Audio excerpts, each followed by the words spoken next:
Ladies and gentlemen, welcome to the press conference at which we will hear the statements by the Prime Minister of the Republic of North Macedonia, Zoran Zaev, and by Mr. Philip Rikер, Acting Assistant Secretary of State in the Bureau of European Eurasian Affairs. We will have time for questions as well.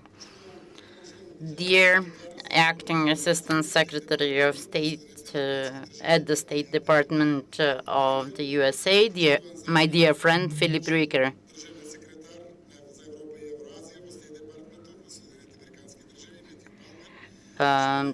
Dear Ambassador of the US to North Macedonia, dear representatives of the media, dear citizens, it gives me great pleasure to welcome high-ranking representatives of the U.S. State Department and our great friends who have added value to this event with their participation. This event that was dedicated to dialogue and good neighborliness as part of the drive to building a stronger and safer region. For us, it is very important that President Biden has announced a stronger presence and more engaged diplomacy by the U.S. in the Balkans in order to preserve the highest values that we share with our strategic partners. This gives me an opportunity to express my appreciation for the sincere and open support by the USA to our aspirations for prompt start of accession negotiations with the EU. Opening EU accession negotiations remains our highest strategic priority, so I take this opportunity to reiterate something which I believe is clear for Brussels, that bilateral issues have no place in the negotiating framework position upon which we agree with Mr. Philip Rikер. North Macedonia will not stop looking for a mutually acceptable solution with Bulgaria founded on European standards and values. We are committed to working in good faith to implement the friendship treaty with Bulgaria, including to accelerate the work of the Historic Commission, but there are issues that simply cannot be subject of negotiations. We have your support. The European Commission should find a solution to this issue and announce it at this autumn. We have U.S. support in this respect, and this is especially important. We all agree more than ever that it is time for Europeanization of the Balkans. This is a necessary prerequisite for our EU membership. Our long-term interest is to additionally intensify the already excellent political, economic, and cultural relations with the USA. Our strategic partnership agreement of 2008 is the foundation upon which we pursue even closer ties in many areas. There is great potential for investments by U.S. companies in North Macedonia. This is confirmed by about 10 U.S. companies that have invested hundreds of millions U.S. dollars in the technological and industrial zones in our country. North Macedonia and the USA, being close strategic partners and allies, are both focused on shared commitments to security, freedom, and democratic prosperity, and to pursuing joint activities in the fight against terrorism and other threats to the peace globally. As of its first membership of NATO, North Macedonia proved itself as an active member of the alliance and that it shares all the values shared by all allies. We have proven ourselves as a reliable ally, contributing to the regional and to the global peace. As our closest ally and supporter. The U.S. has helped us in alleviating the consequences of the pandemic by strengthening the capacities of our healthcare system and by other donations. North Macedonia and the USA reaffirmed their shared commitment to building even stronger partnership and ally relations for in the name of prosperity of North Macedonia and the Western Balkans. Thank you, Mr. Rikers. The floor is yours. Well, good afternoon, everyone. Dobar dan. Good afternoon to everyone. And thank you all for the opportunity to be with you today back in North Macedonia here on the shores of Lake Ohrid. I really do want to thank the Prime Minister and the Ministry of Foreign Affairs for arranging this remarkable PRESPA forum for dialogue, making this possible. And I'd like to, of course, offer my gratitude to all the people of North Macedonia for hosting us.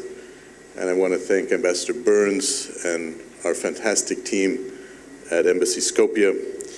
Always have a special place in my heart for all the work they did to make my visit and the visit of my deputy and our special representative for the Western Balkans, Matt Palmer, welcome here for these important days.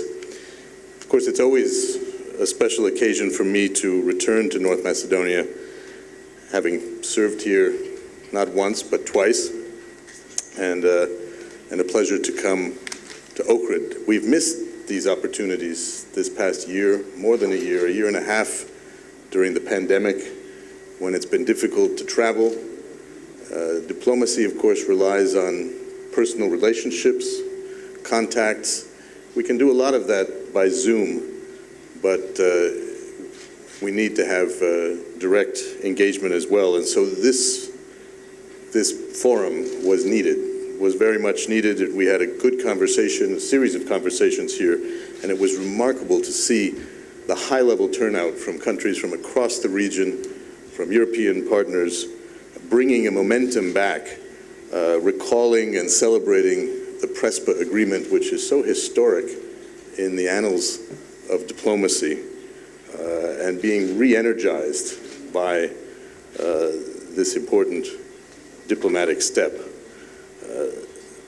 I can tell you that for me this is the final stop in a 2-week tour in Europe, most of that time with Secretary of State Antony Blinken, who was following on the footsteps of the President's trip, President Biden's trip to Europe. We were underscoring our dedication to the transatlantic relationship, to repairing where necessary, reinvigorating our alliances, and bringing new energy to the whole transatlantic concept, which is so important for dealing with the challenges we face coming out of COVID, climate change.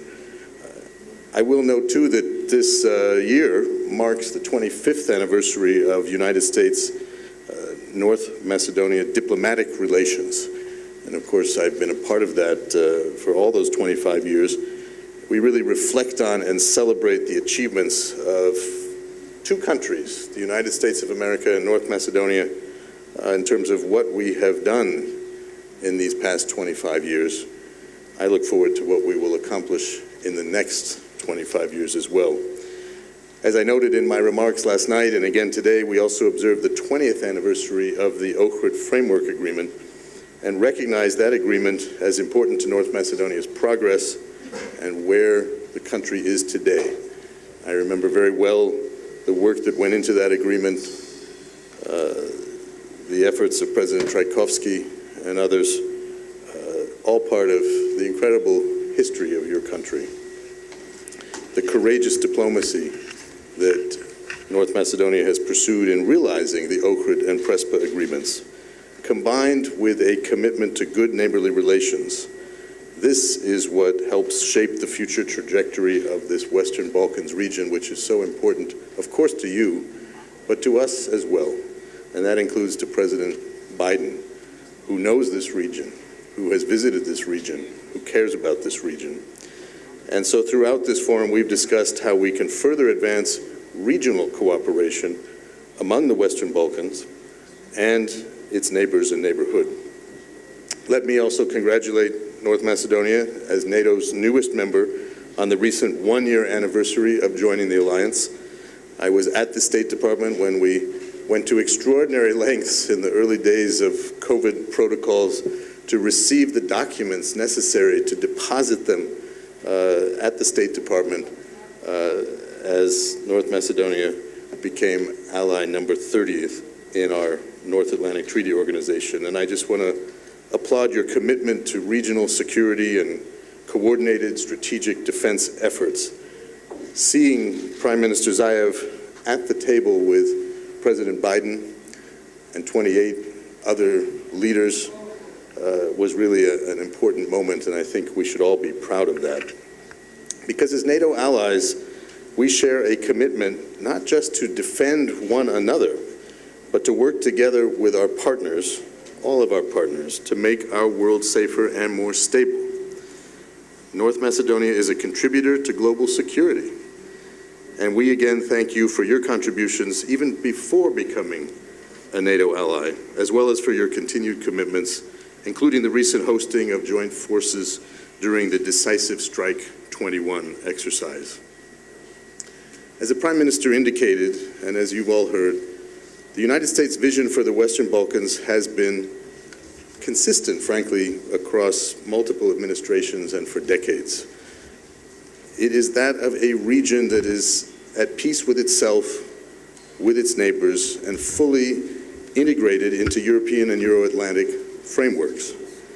The Biden-Harris administration is focused on building on existing efforts in the Balkans as part of the overall U.S. priority to revitalize and raise the level of ambition in the transatlantic relationship. I've emphasized here during this conference and in the many bilateral meetings that I had that North Macedonia is Europe. This is a European country. I fly here to Europe. And that's, of course, not just embedded in your history, but certainly in your geography. The EU accession process will help lay the foundation necessary for more prosperous, more peaceful times founded on fundamental values and democratic principles. We encourage, of course, EU member states to hold the first intergovernmental conferences with both North Macedonia and Albania, where I visited the day before yesterday. Without delay,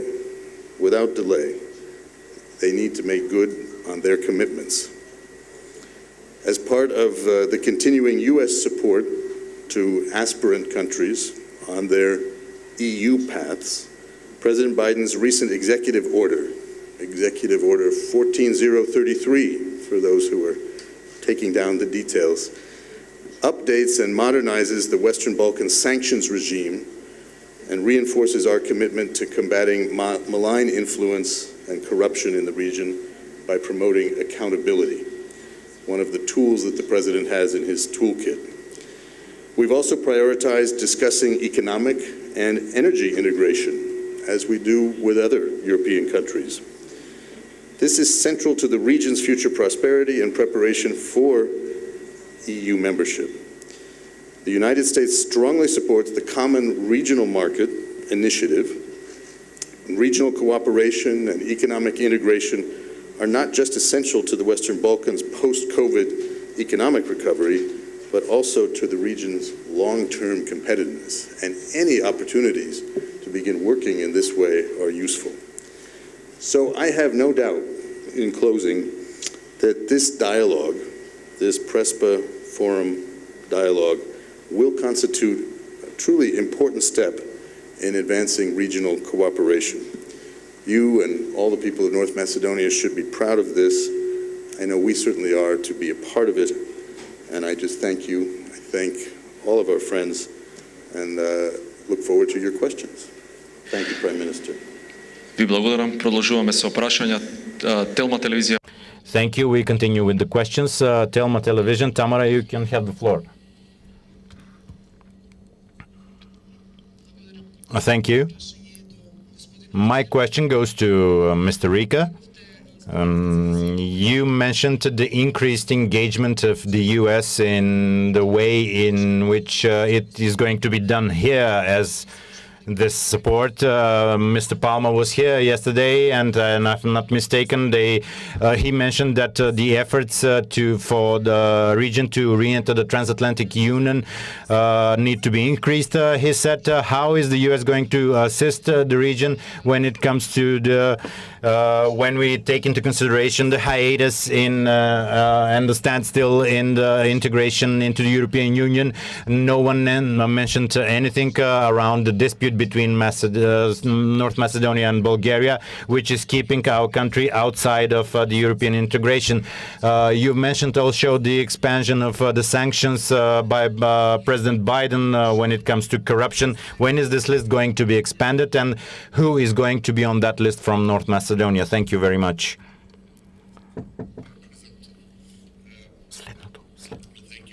Questions, because I think these were topics that were discussed here at the forum over these last 2 days, and certainly in the bilateral meetings that I had, that Deputy Assistant Secretary Palmer had. As you know, we welcomed very much the EU's decision to open accession negotiations with North Macedonia and Albania in March last year. I personally issued statements about that, a sign of both countries' significant progress in implementing the reforms necessary for EU membership and a better society, a better Europe.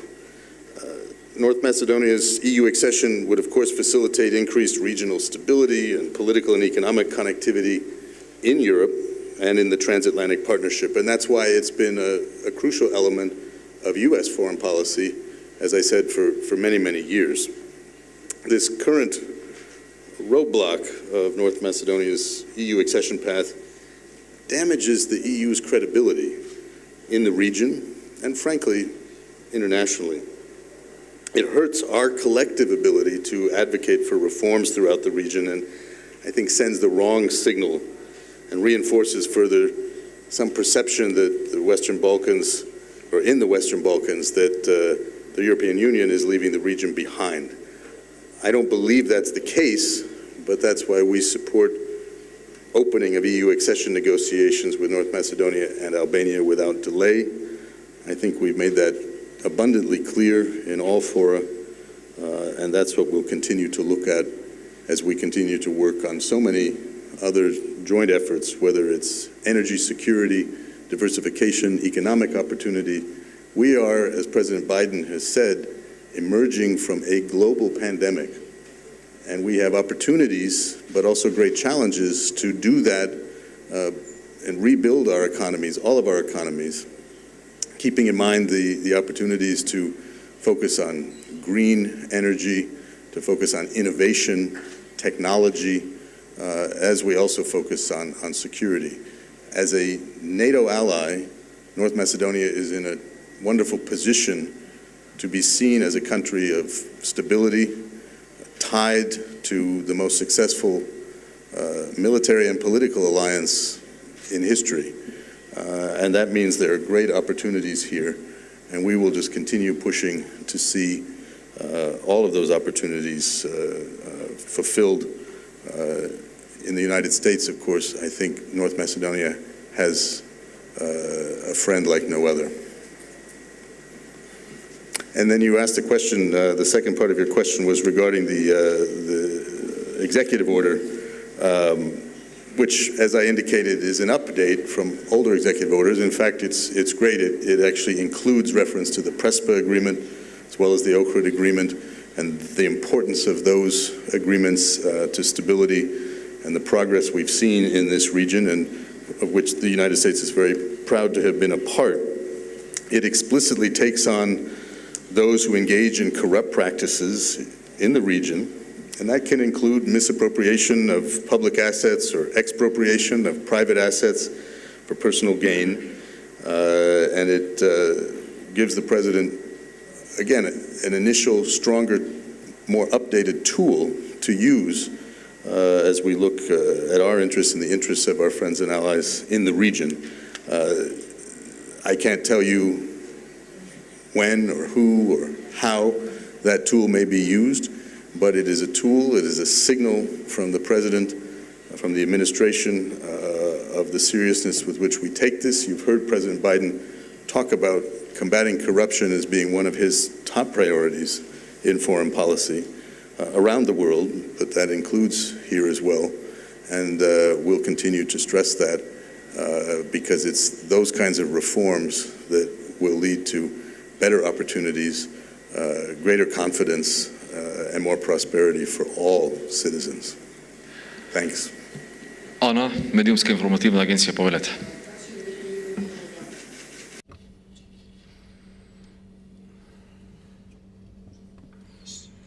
Can I have some assistance, please? Mickoski announced today that he will put forward a resolution next week on the Macedonian positions in the negotiations with Bulgaria, or the protection of Macedonian positions, and he called upon the government to accept it. In the country, he would say that this would mean that the government is negotiating identity. What's your position on that, and what's your position on Mickoski's statement?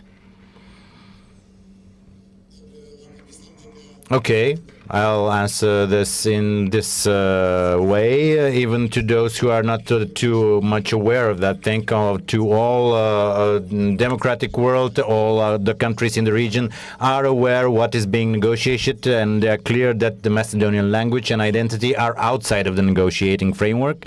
And I'd also add that there's a new exact science called logics, in which I'm talking about as a science. It speaks on human thought and way of thinking, or the position of Mr. Mickoski and his behavior, blaming me for Bulgaria's veto and blaming me for for betraying Macedonian language and identity are two things that are mutually conditioned.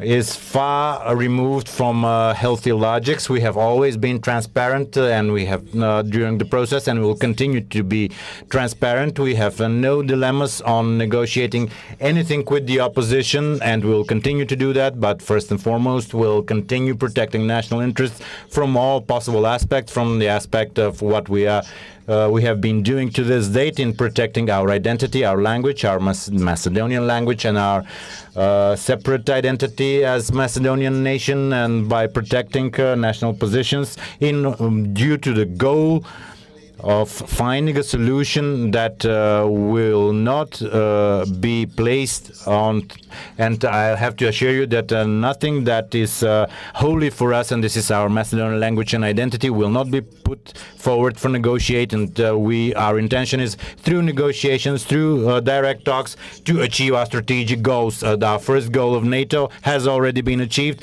Let's try to do that for our second strategic goal, becoming a member state of the EU. In such circumstances, I can only repeat that in Bulgaria we did not discuss Macedonian language and identity. Actually, within the Bulgarian statement, you can see that there's nothing on that issue, seeing as it was addressed by the Portuguese EU presidency. And when Bulgaria discusses it, it is an issue of Bulgaria and Europe too. And when we discuss it, the EU tries to protect all identities, including our own. And this is what Europe has been doing to this date. Actually, Bulgaria actually states that it accepts the reality of the existence of a Macedonian nation and language, but we discussed a roadmap according to which we define the areas or institutions that are tasked to improving the efficiency in the cooperation between our two countries, as well as the intensity and dynamics of the Historical and Education Committee, how often they would meet and how they would find solutions, and how often they would discuss such solutions that would make us friends, of course. Minister Bujar Osmani also discussed these things on the non-involvement in domestic affairs. We discussed declarations that our parliament adopted as early as 2006 on condemning abuses that took place towards certain victims within the period from 1945 to this date, including all citizens with all sorts of ethnic affiliation in our country. You mentioned the language. The formulation used is that we have similar but different internationally recognized languages. Channel 5 TV, Jana, you can have the floor. Thank you. A question for Mr. Rikер. Macedonia and the USA signed the strategic partnership agreement in 2008. If the European perspective of the country does not improve in the forthcoming period, are you planning to expand the scope of this strategic agreement? And if yes, what forms of expansion would those be? Thank you for the question. I remember very well the U.S. strategic partnership that we signed in 2008 after the Bucharest summit. But of course today, 2021, and since 2020, we are more than partners, more than strategic partners. We are allies. And the United States' closest possible relationships, the closest relationships that the United States has are with our treaty allies. As a member of NATO, we cannot have a closer relationship. And for that, I'm very grateful. Our country is very grateful. We're very proud to see that. So I think we are strategically, when it comes to defense, economic opportunities, values, what we do together in a transatlantic context is so strong and powerful that, again, we are allies, and there is nothing closer than that bond, including Article 5 about mutual self-defense. And we're very proud to use that as an important basis for our relationship. Ви благодарам, овде ја завршуваме прес-конференција. Thank you. With us conclude the press conference. Have a nice day.